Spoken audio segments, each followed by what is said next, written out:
Hey y'all, what's up? My name is Mizzle. You watching my channel, Mr. 14, and I'm back doing a review of Belle Collective, Season 1, Episode 3. Let's jump right into it, y'all. Okay, so we got Timber Cherie. Timber Cherie. She got that bubbly line. She's like, I like this. So, Timber Cherie, it says she's a parent's girl. She's a parent's girl. You know how people say a daddy's girl? She a parent's girl. And what she said that her parents has been together for like 50 something years. I was like, wow, that is nice. That's a blessing. I mean, we all pray to have someone like that, like to even have a long lasting relationship like that. But I guess it's not always the cause for everyone. The fact that you can see someone a blessing, and that's the reason why Tampa is like she's so pushing off for her family, because she said she don't want to start a family until she's married, which that's a good goal. That's understandable. Her parents understands that. They want her to be married before she started having children, but the fact that she is pushing, she's 40 years old, and she's working on her career. She working on her career and pushing that in the forefront. And the parents said, "As that's good, that's all good and dandy, and I understand that. But can we get some grandbabies or a grandbaby or something like that?" She said, "Listen, I'll raise my egg. If I can get somebody to sterilize the eggs and freeze the eggs and get a certificate, you gonna have a grandbaby in 9 months." And they all laugh and everything. That's true. That's true. And that's like true. That's all you want is a grandbaby. I can give you a grandbaby. But I was like, I understand why she want to wait. And then say, listen, it's good. Get your career together. But once you get that good hold, make sure you start this family and make sure you get right with someone. And they do agree that they want her to be married before they settle, be have kids, all that stuff. But I don't know. I mean, it's one of those days that maybe because her parents was so great and they've been together for so long time, she's looking forward to that kind of love. Even though she said she knows she can't get that right now because she can't push 50 something years with someone as she's being 40. So hopefully she gets someone. But she did mention that how her parents still had their old relationship with her ex she been for 16 years. And I said, what happened with that ex for 16 years that you cannot have been married with him like that or even have a kid by him now? 16 years that you've been together and nowhere there was a marriage? Girl, we need to know more of that story with the ex. Because I know the doing a special preview, we know she reconnected with the ex anyway. And she did ask him. I know I'm jumping ahead, but she did ask him to fertilize the eggs. So we'll see when that jump to the point. But it was like 16 years for the ex, and their parents still have a relationship with her. She's like, I know one person we could. And yeah, maybe he will be down with it. I mean, he probably got no girlfriend right now. You got a boyfriend right now. Y'all can do this together. If y'all want to have a kid, I think y'all be good. It's probably the Commonwealth thing. I know it's untraditional like that, but I don't know. But it just paused that she said she been with this guy for 16 years and nothing came out of that, and just broke up. And then we could, we'll see. But Dr. Antoinette, she's at her building that she is working on because she is doing dentistry. She's a dentist, and she was doing a practice, but she wanted to build her own private practice, like her own office, her own building, all that stuff by herself. And she doing that on her own. So Ty, the contractor, is working on the stuff, and I said, "Oh, look at Ty, he's so nice." And she go invite Kaylon and Latrice over there to show her vision, to give a little tour of what things will be. Like this will be the when you walk in, it's gonna be a door here, and it's gonna be the reception desk, and then you come in and it's a little cute little hallway into the different rooms, and then she have an office right back there, and she have a private bathroom. She will have a glass office door, and I think she will have all that. And they said, "Oh, okay, it's cute," and they like her vision and stuff. And then they start kicking in about the party, Tambush party, and how Dr. Antoinette mentioned that when her and Latrice get together, they could be shady, maybe stuff like that. And then she was catching the shade that that Letitia was giving back to her as well, and or call her out on it because when she wanted to be shady. And she told her about the putting her hair down and all that stuff, and it was good. They had a little geeky moment, and they also had to tell her they also had to explain what's being real to their friend Kaylon, because she's a white girl. And when black people say, "Oh, she not being veiled, she's fake, she's not veiled, she's not veiled," like you being on, like when somebody say they veiled, they basically like they always honest, they upfront, they who they are, they're not fronting, they're not faking the funk, they're fronting anybody, they is not forced, it's who they are, they being real. So they explained that to her, that she caught on when they say, "They're right, that's how it is." Okay, I'm gonna save Marie's story to the end because I have a couple things to say about that. But Latrice and Melanie met up. Mel is the publicist for Latrice for her Goddess Left Beauty, and also gonna be with her line. So they have a little business meeting, and they was talking about some different things about what's her vision for the hair care line, what she wants to do in a year, how she see herself. She said she thinks her the product that she want her product to be popular. She want her product to be sold around retail stores around the country. She want the girls to look up to her because she said she didn't have that opportunity when she was growing up, or learn a lot of these things, or learn about business administration, all that stuff like that, and she had to learn on her way. And the fact that she came about doing all this by herself and building that up for the ground up to make a multi-million-dollar business is grateful for her. So she wants to continue that legacy and have other people look up to her. And seeing other people seeing her stuff in the stores, special hair care product, could inspire them to be there one day. So that was good. So while they had a little meeting talk, Cliff answered the phone. You know who she called Zaddy? I'm not gonna call him Zaddy. His name is Cliff. Cliff answered, called her phone, and she answered it. And he said, "Baby, I went at your store and you're not there." And I said, "You know that everywhere that Latrice goes, Cliff gotta be somewhere close by." So it's like she can't go anywhere without him even knowing where she at, or it was questioning where she gonna be and what she's doing. I said, "Oh, that's too much. That is too much." When somebody keep watching me, it's like you gotta be babysitting me. Like I'm not. No, I'm not a baby. My mom didn't get no nanny so you could babysit me. That's not happening. So she told him we had a business meeting. She said, "Business meeting without me? How you gonna have a business meeting without me?" I said, "You an investor. What you need to be there for? The only thing you have to do, you already giving her money. So what you need to be at the meeting for? That's not just business. You invest in the sideline. Let her handle the rest of the stuff. Okay?" So he got there. She told him where she's at. I said, "Girl, you have to tell him." But whatever, I guess if she don't tell him, he will create a whole little scene on that phone, and we not gonna have that. So she told him where she's at. So he came by, and he said, "Oh, how you not gonna have the VP here? How the VP?" I said, "VP? Where we get that from? All we know is a Vesta. Where you get a VP from?" Excuse me, sir. Where a VP coming from? And I guess she made him a VP or whatever. I said, "Latrice, you ain't gonna make these titles for him. You say he's a Vesta. Let you handle the stuff like you said. That's your baby. You know what you're talking about. Yes, he can hit you do yang yang yang yang, but at the end of the day, I know my vision. I know what I want, and he can't still nothing about this. So sit in the sideline, be cute, and just sit there."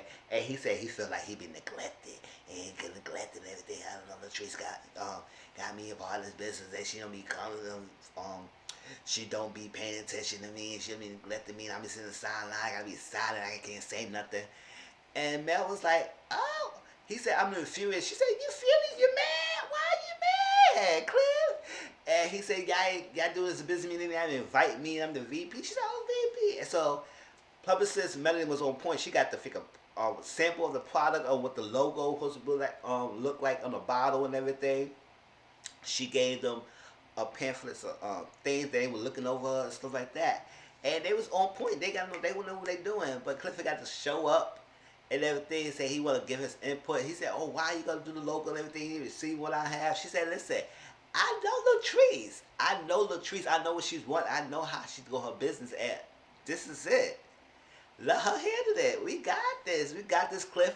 Cliff, give the money, be the Vesta, and that's it. You give him unknown titles on Latrice. Stop it." So later on, Latrice was like, you know what? I have been neglecting Cliff, and I wanted to hear that, so I took some time off and everything when I had some time and chill with him. And they had a pool, and he said he built that pool 5 feet deep. 'Cause you know that his wife doesn't swim. I can't swim either, so like that. And I ain't get no pool not deep. If he can't hit up here and look up and up there, I said, I ain't going nowhere near that deep. If I can't stand in the water, that's not happening. All right.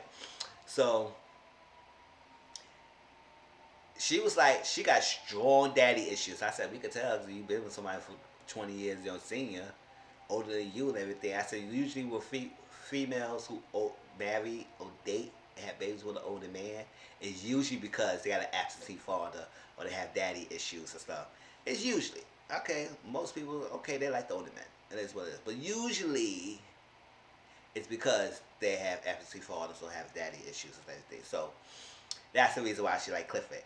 And she said, "Oh, baby, take that muscles." I said, "What muscles are girl? You can see he got no muscles under that shirt."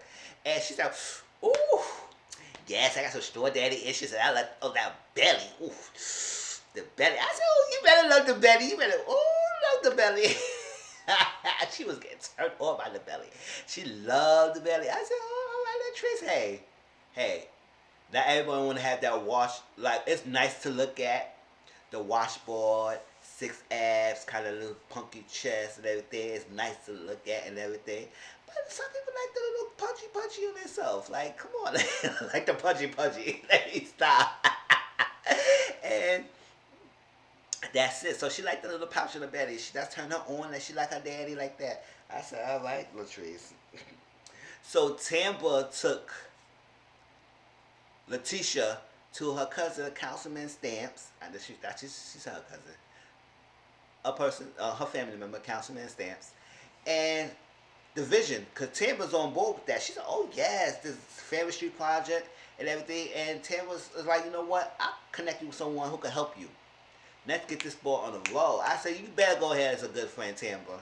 So, Councilman Stamps, he said he likes her vision. He likes her passion about it. And you could tell that when she talks about it, she talks with great, great passion, great feeling. Like she's really into it. So he's like that. He said it's gonna be some steps, and he goes walk her through and hold her hand through this whole process. Basically, have a site plan project, a site plan review, what you're gonna do, what's your stuff, what you're planning to have in this building, and then you gotta be contractor, you gotta look at the building, see what's up the building code. It's a whole lot of stuff they gotta go behind getting the building, because she said she'll focus on like a particular building that she wants, and she want to get that, and she gonna need his help. And he said he gonna be there to help her, and I said that's good. I like that. I like that. People helping each other. And after the meeting, she went out there and she had happy tears. She said, "Oh my God!" She said she happy because it's coming together. She been talking about it. She been talking about it. She been thinking about it. She been thinking about it. Now she putting the action. And now it's coming along. Just like how my YouTube thing, I had to think about doing YouTube for years. And I didn't want to do it at first because I had my own little insecurity about the voice and stuff like that. And I was saying, you know what? Just do it. I know it's kind of strict now, but just do it. And I'm happy I'm monetized now. I'm happy I'm trying to grow my channel. And I'm happy I'm getting better and everything. So I appreciate everyone who's to support now. Everything. So it's like, yes, once you put your mind to it, you took the steps and you go devoted to your issue, your mission, your vision, and you stay strong and you discipline, it will get somewhere. It might not get fast to other people, but your race is your race, and how you get to the end is how you get to the end. And that's how I feel in my journey with the YouTube and stuff like that. And so I understand how happy it is. I understand that. It was like nice. Okay, so before that, before I get to the meeting with the Joels and everything, Marie went to see Letitia, and they sat down, they talked, and she just was explaining how everything went down with her son. Now we still don't get the full details of everything, but we get to the gist of it. Okay, so we have that Marie has a husband named Cedric. They was married, they got divorced, and they got remarried again. The reason why they got divorced the first time because of infidelity. He has been cheating, all that stuff. And when they got divorced, she had her own private residence. He has his own private residence. And they remarried. They still kept their own private residence. I said, that's not a good thing. That's not gonna work. Once you get remarried, one of the residents gotta go. You gotta be together because now you have this thing that you can stay where you at. I stay where you at. All that stuff like that. Now, me personally, for me, I like my own space. I like my own peace and everything. So until I get my ring on my finger, or until I marry with someone, I'm not living with nobody right now. No, until we married, then we be together. We be together because that's what it's supposed to be marriage togetherness, and y'all share the same roof. So you're married, y'all should be together. Now him dipping out in and back and forth like that, that's stupid to me. And then she's saying that how he be staying out for a couple of days or nights and everything. Don't even tell her, and then come home the next day like nothing happened. Don't even give no explanation. I said, oh no, that's not gonna work. That's not gonna work because if you gonna treat me like I'm a bottom B, and I'm not so important to you, like you didn't marry me, remarry me again, and then you gonna pull this game on me? Nah. Yes, we might have the most money and everything. So I know I was reading online people saying that she is emasculating him. I don't know the details because I don't think she wasn't really emasculating him. I don't think it was anything, but she's just saying that how if you need to step up to be the man in the house because you're not present and they don't have no father figure around the house. What are you there for? Because now they're thinking that you could do that and you could continue and they could be accepting. But at the same time, Marie, yes, he's cheating and it's not right, but you staying. So what are you teaching your kids in the fact that you staying with a guy who had cheated on you? Yes, you got divorced, but you remarry him again, and it's continuing the same cycle. So obviously, yeah, both is at fault of projecting the image that you want your kids to know and the values you want your kids to have, so they won't fall the same mistakes that you are doing. And for that to happen, you have to display the characteristics you want your children to follow. So if you stay with the man who's cheating, then what's up? And if he continues to stay out all night and also don't tell you, then it's the same thing that happened when y'all was first got divorced. So that was that. So she said she got 4 kids. One, the oldest kid is Jerez, 21 years old. She got 2 twin boys, and then she got a youngest daughter. She said the youngest daughter and Cedric, that's their child together. So the other 3 is not Cedric kids. But he says he'd be married when we had been together for a while. He's the father figure. He's the stepfather to all the kids. So we find out Jarrell's has 3 kids, all under the age of 1. I said that right. 3 kids, 3 boys, all under the age of 1. She had 2 of the kids at the house in this taping. The other one was not there. And she take care of her 4 kids, the 3 grandbabies that she loves dearly, and the baby mamas. I was like, yes, understand that the baby mamas and everything, all that stuff like that. But why you need to take care of them? You can be there for your grandkids, but why you gotta be there for the baby mamas as well? I don't know. Sometimes it's a package, but she could be there for her grandkids, and I have to take care of the baby mamas. So I said, what extent she had to take care of the baby mamas for? Was she paying their bills or something? I don't know. We don't know the details, but she said she take care of the baby mamas because she said she felt she had to because she gives in because she wants to see her grandkids and all that stuff like that, and she want to do that for her son because her son's in school. Yes, even though your son is in school, but your son still had the responsibility to take care of the 3 kids. Nobody tell him to go spread around and raw dogging to all these different females, and the fact that 2 of the baby mamas pick up their children at the house, and the description said the baby mama of son number 3, the baby mama of son number 1. So that means there was another baby mama out there who didn't bring their kid to the house, and she had the kid. So he had 3 baby mamas, 3 kids, all around the same time. I said, oh no. What are we doing? Because the fact that, and that's exactly what the issue. People who said who got money it doesn't solve the issue all the time because you could pay all the bills, you could give your kids all they want, and it still could act up and do stuff, stupid things. Now, we talk about the school issue. She wanted her son to be closer so he could be there for her kids, which that's reasonable. That isn't a reasonable request. You be closer to your children so you could take care of them. And the fact that the baby mom is telling Marie that he's not answering their phone calls, that's a mess up there. Because at the end of the day, I think the reason why he don't feel like he needs to answer it because you taking care of everything. Now you need to cut the cord a little bit and tell him to step up and say, no, I'm not taking care of your baby. I'm not taking care of this. I can see my grandkids when they come to my house. And yes, when they're under my care, I will take care of them. But at the end of the day, no. You need to step up.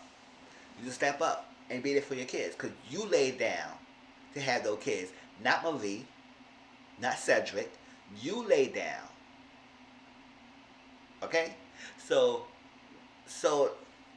that was the decision. But then, I guess, behind her back, he picked a school that was 3 hours away. So I said, yes, you're skipping your responsibilities. 3 hours away. And so she found out. So she said when she confronted him, she recorded. She recorded the conversation because all the time when she was telling them or disciplining them or say something to them, the kids would get on the phone and call Pop Pop, or I guess her father, explain to them what's going on and make it seem like she's this horrible woman who just lashing out on her kids. So she recorded and she said what's going on. He said he was packing stuff up. He said, I'm going to school. And she said, when you pack your stuff up, take everything and don't even come back. And she said from there he started flipping out. He started cursing at her, screaming at her, being erratic, all that stuff. And then it came down. I guess one of the kids got in front of Marie and said, don't do it, Jerez, don't do it, Jerez. That's when he took his hand and punched the wall. And then he punched 2 more holes in the walls when he was walking out. And I said, oh no. What we're not going to do is that she taking care of your kids and you got the nerve to punch the wall because you angry because she confronts you about your school choice. Really, boy. And with a word, I'm taking care of your kids and I got to deal with your baby mamas and all that stuff and all that craziness and you hate me and to the point that you got to punch walls. And she said he never went to this point, to the extreme like this. He never got to the physical and then on stuff like that. And this is way too much. So it hurt her, which I understand. It will hurt her. Like you punching the walls, telling you hate her, you don't like her. And they said, where is anger coming from? Like when Marie went to Letitia, they explained that where's this anger coming from? Because it's coming from somewhere.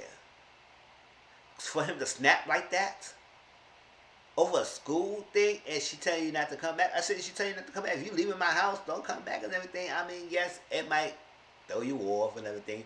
But you're 20 years old. You laid down and had 3 kids, so you act like you're grown. So make a grown man decision.